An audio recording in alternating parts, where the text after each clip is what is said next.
This is episode 7 of the podcast, Communicate Like This. Episode 7 is titled Unspoken Assumptions, Part 2. As a reminder, the mission of this podcast series is to reduce miscommunication, misunderstandings, arguments, and stress. Another big benefit is that it'll free up your time to do more things of more interest to you, since you won't be wasting time on those 4 things anymore. Beyond your personal life, if you apply these things at your work, the business environment will improve and you'll be happier there too.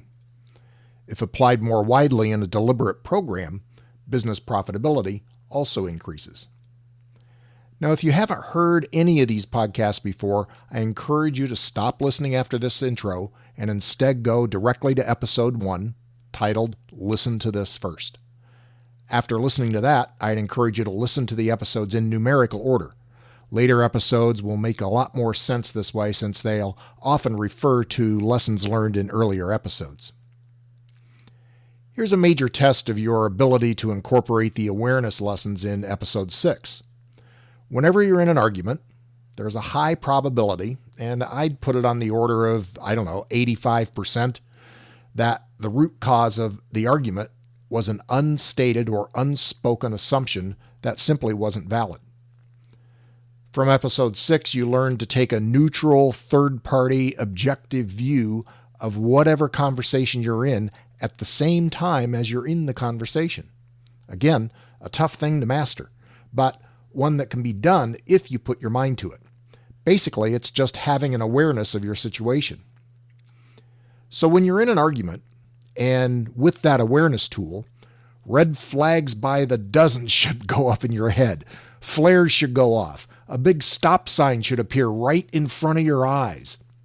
Do you really like arguing? Do you crave the feeling of conflict and bad feelings towards the other person? Do you like shouting at each other? Is this the most fun you've ever had? Probably not. In the movies, for dramatic effect, the angry person is often shown violently throwing a glass against the wall to express their anger or frustration. They often sweep things from their desk onto the floor, including files with lots of paper that gets all mixed up. Now, I don't know about you, but if I had a desk full of paper files that I'd meticulously organized over many hours, I don't think I'd be throwing them all over the office no matter how upset I was, since then I'd just have to reorganize them all. You seldom see anyone cleaning up after the childish tantrum in the movies, but in the real world, the cleanup must be done. That's a waste of your time, and it also increases your stress levels. I think that's why I've never seen anyone in the real world smash a glass against the wall like a 100-mile-an-hour fastball. Maybe you've seen it. Maybe you've done it. But I think you'd be in the very small minority. Use your words, people. Resolution is achieved only through talking, so why not skip directly to that step? It's much more efficient and saves you a lot of time in the process. So the key to getting to the root cause of an argument is the awareness that an unstated assumption may be in play. What if you treated an argument as a trigger for you to say to yourself, hey, there may be a bad assumption hiding in here somewhere? Certainly, not every disagreement has its roots in a bad assumption, but it's the best place to start when you want to reach a mutual understanding. So when you're in an argument with someone, as hard as it may be, take a time out and stop talking. And I'm actually asking you to do just this, literally. Stop talking. The other person probably will also stop since you've now disengaged from the interaction. Now, if they don't, just say something a bit off base like, hey, wait a minute. Can I have just a minute to think? How did this argument start in the first place? Now, that's easier said than done since both parties' emotions are probably at a fever pitch. If you can be the bigger person, step back and take that logical, third-person, objective view of the situation, you'll find your argument may go away. You'll suddenly be engaged in a calmer dialogue as you both try to find the root cause of the disagreement, assuming that the other person is now going to engage in this endeavor. Not only have you now both drifted onto the same team with a common goal, which is find the root cause of the disagreement, but you'll likely find that the root cause is an unspoken assumption made by one or both of you. Often, identifying the root cause assumption will allow you to find common ground that you previously thought didn't exist. The challenge for everyone is to be able to recognize an assumption involved in a discussion before that assumption can infect the rest of the conversation. As we talked about in episode 4, to assume makes an ass out of you and me. To avoid being an ass, you simply have to bump up your awareness of unspoken assumptions. Assumptions are everywhere in everyday life, but most of us don't even recognize them. We don't pay any attention to them. Training your mind will help you. Now, I'm not saying that unspoken assumptions are all bad and that you should avoid them at all costs because they'll kill you, but I am saying that an increased awareness of them will help you to avoid stress, arguments, miscommunication, and misunderstandings. The problem and the challenge of assumptions, or especially the unspoken ones, is having the skill to recognize them when they occur and being able to call them out as unspoken assumptions in the heat of what may be a highly charged emotional discussion. I've said earlier, to become adept at that skill may well be the hardest thing you'll attempt in your life. Now, I don't believe that's hyperbole, but more a statement of fact. It's a skill that must be and can be learned through a continuous, front-of-the-mind awareness that assumptions permeate virtually every communication. It's not an inherent skill that most of us possess because most people don't give any thought to the process of communication. Thinking about the process of communication while in the act of communication is kind of counterintuitive. It requires a force of will on your part to be able to break that cycle of assumption, then conclusion, then accusation, which basically leads to arguments. Now, that's offset by the fact that if you can do it successfully, you'll have the most powerful tool there is at your command to generate effective communication, find root causes, and resolve interpersonal differences. You've got to develop the skill to recognize when another person could legitimately have a different interpretation of what you say, because usually words are imprecise and emails are even more imprecise. So your spidey sense has got to be alert and aware of this possibility that could exist and put yourself kind of in the other person's shoes and think about how they might interpret what you just said, even though you think your intent may be perfectly clear. Most of us think we're right, and that's another root cause assumption of arguments. As I've said before, accept the reality that you may be wrong. That is a tool to use for effective communication. As a matter of fact, and somewhat ironically, if you assume that you're wrong before a discussion, you'll be more open to find a common ground in any disagreement that may occur. It's the scientific method applied to communication. I read a quote from George Bernard Shaw, who said that the single biggest problem with communication is the illusion that it has taken place. And that's really true. You're talking, but you're not communicating. Look at this example of how easily assumptions can worm their way into otherwise innocuous statements and then that lead to conflict. Let's say Rob's making dinner. Cindy tells Rob, "I'm going to run to the store and be right back." Now that sounds pretty safe at first, but stop for a minute and see if you can come up with all of the various assumptions that might be made that could lead to a conflict.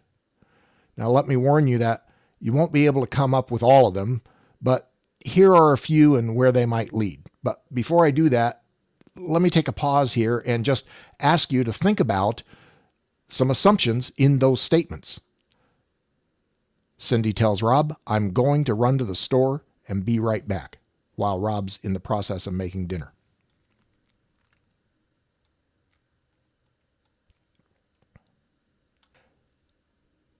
Some of the assumptions that I saw in this were right back, which is what Cindy said, "I'll be right back." And that means that Cindy should be back in about 30 minutes. Now, note that the first assumption made by someone often has underlying foundational unspoken assumptions as well. So this could be a whole chain link or domino effect of assumptions going on here. But the first assumption that you could look at is that phrase, "right back." What does it really mean? And what are you assuming about that phrase? And what is Cindy assuming about that phrase? Another assumption involved is that maybe Cindy's driving, not walking or riding her bike. There's 3 assumptions in one. Another assumption would be that there won't be any lines in the store that would delay Cindy. Or another assumption, the store has what Cindy needs. Maybe it doesn't. So now she's got to go to another store, which will take more time. That infringes on your 30-minute initial assumption. Maybe Cindy's going to multiple stores, not just to one store. Maybe the car won't break down. Maybe the car has enough gas or doesn't. All of these assumptions come into play. Now, there are probably dozens of other assumptions that could be in play here. But if you took the time to examine them all, you wouldn't have time to do anything else. So what you have to do is hone that process a little bit. Try to find the real impactful assumptions, the ones that could realistically cause a disagreement.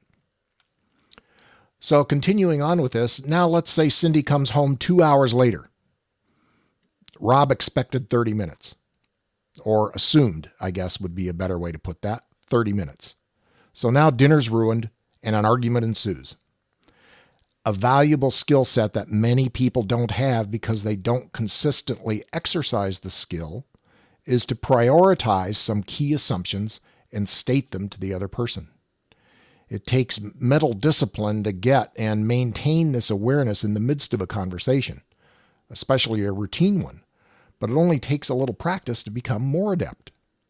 If Rob had been able to recognize his main assumption that Cindy would be back in 30 minutes, he could have stated it before she left, which likely would have led to further clarification from Cindy about the factors and assumptions that might be involved. They could have a set mutual expectations, or they could have set mutual expectations more clearly before Cindy even walked out of the door and avoided a future argument. So we had one simple example above. Consider the hundreds of relevant assumptions that float around on a daily basis, all of which could have an effect on effective communications. No wonder misunderstandings are such a common part of the human experience. You'll never get rid of assumptions entirely, but the more you can do to minimize them, the more effective the communication is that you'll have. That, in turn, will free up time for you to spend on more productive activities. Here's kind of an interesting assumption exercise that I've taken people through before. Most interestingly, I used to teach in high school and in middle school. And I've used this a number of times in those classes at the end of the class, just to kind of break things up a little bit. But it gets to this issue of unspoken assumption. So the game's pretty simple. It's kind of a detective game. So I'll describe a situation and you need to figure out how the situation came about. The key rules are you can only ask closed-ended questions, and I can only answer yes, no, or the answer is irrelevant. What you'll find is that you'll be forced to make assumptions about certain things. Not knowing if the assumptions are true, you'll have to ask me if they are. It's really no different from what I advocate in everyday conversation. Work to recognize the unspoken assumptions in play, put them on the table, and then verify them. However, for this game, you'll find there's one key assumption you will make, but not recognize, that'll lead you to the solution in this particular game that I'm going to give you. Much like when there's a disagreement between parties, there's usually one critical unspoken assumption that's made that prevents a mutual understanding and resolution. So, here's the situation. Now, John and Mary lie dead on the floor. Around them is broken glass and water. In the corner is a cat licking its paws. You're the detective. How did this happen? Now, since you're just listening to this and I'm the speaker and this is a podcast, we obviously can't have a dialogue here. This is where I should probably bring in someone for an interview. So let me fill in your parts too. So I'm going to play both. I'm going to play both parts in this little play. So trust me, I won't lead you astray. I'm a professional. You're in capable hands. So again, remember the situation is John and Mary lie dead on the floor. Around them is broken glass and water. In the corner is a cat licking its paws. How did this happen? So you may ask, were they shot with a gun? To that I'd respond, no. You might ask, did they die because they were cut by the glass? I'd respond, no. Were they drowned in the water? No. Here at this point, I might say, look, you're trying to come at it too directly. Focus on the surrounding clues, not the problem itself. So you ask, well, were they inside or outside? To which I'd respond, you can only ask yes or no questions. Those are the rules. Look, I don't make up the rules. I just enforce them. So you ask, were they inside? I respond, yes. Now you're thinking on the right track. So you ask, was there a lot of water? I'd respond, no. Now, note there's a side assumption in here made with this question in that a lot means the same thing to both of us. Specificity using names, numbers, dates, and deadlines is an applicable tool that we'll discuss in later podcasts. But just note that there was a lot of water regardless of how you might define a lot. Now you may ask, were John and Mary people? I respond, no. Now this exercise gets completed faster in a group environment since you'll have more brains focused on the situation, but sooner or later, someone will stumble onto the key wrong but unrecognized, unspoken assumption that John and Mary are people. With this knowledge now, the questions usually become more targeted, and you'll soon discover that John and Mary are actually goldfish. And the solution is that the cat knocked over the goldfish bowl, which fell on the floor and broke. So, I don't know why the cat didn't eat the goldfish, but it just didn't. So there. Look, I don't make up the rules. I just enforce them. The point is that it took some work, some conversation, to get to the root cause unspoken assumption that led to this mutual understanding. So make sure you really truly understand the impact of assumptions to produce effective communication and actively work to find those unspoken assumptions. Let me give you an example of how most of us gloss over the impact of assumptions. See if you can find the assumption in this joke, and again, I may assume that it's a joke. You may not, because I don't know how my jokes are going over. I actually haven't gotten any comments back on the jokes that I've used so far, but if you'd like to comment, please do so at the website, www.communicatelikethis.com. So see if you can find the assumption in this joke before you get to the punchline, or before I get to the punchline. So, a man gets into the shower just as his wife dries herself after her shower when the doorbell rings. The wife quickly wraps herself up in a towel and runs downstairs. When she opens the door, there stands Bob, the next door neighbor. Before she says a word, Bob says, "Oh, wow. Hey, I'll give you $800 to drop that towel."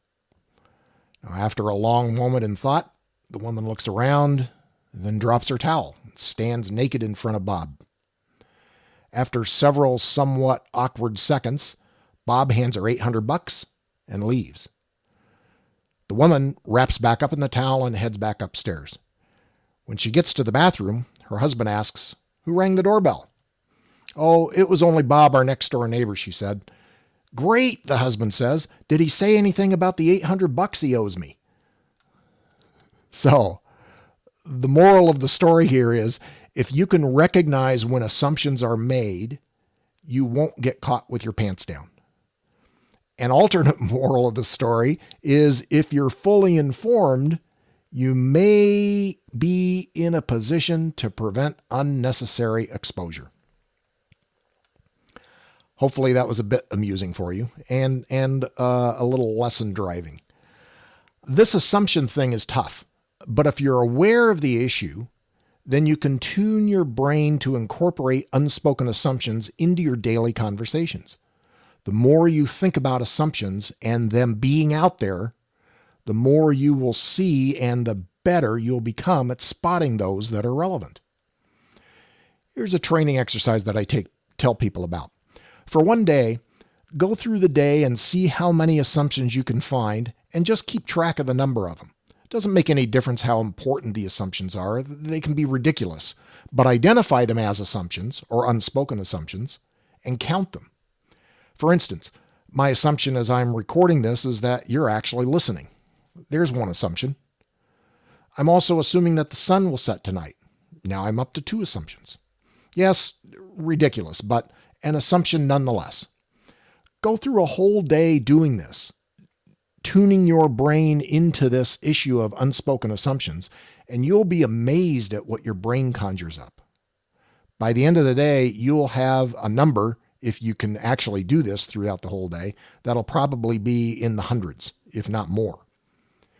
Practice, practice, practice. But what if you can't see the unspoken assumptions, even if you try? The brain creates blind spots and filters that affect how you think, sometimes even independently of you.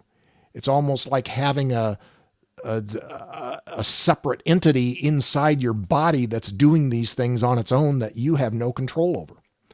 We'll talk about those things in the next episode so that you can have realistic expectations about your ability to recognize unspoken assumptions. I think that's about it for today. As a reminder for those of you who feel like you've got a lot of info coming at you all at once during any given episode, hit that pause button and let your brain process and catch up, and then push the start button again when you're ready to receive the information that I'm sending. I haven't included any particular breaks in the episodes, like with musical interludes or anything, because I'm relying on you to have the awareness of when your brain has had enough for the time being. You've got some responsibility here too, to put these ideas into action. You'll be better off for it. To paraphrase Marshawn Lynch, it's all about that action, boss. Remember that all of this stuff is applicable in the business environment too. So if you'd like to find out more about how that can happen with more formal training programs, check out my management consulting website at www.theopendoorgroup.com. Talk to you next time.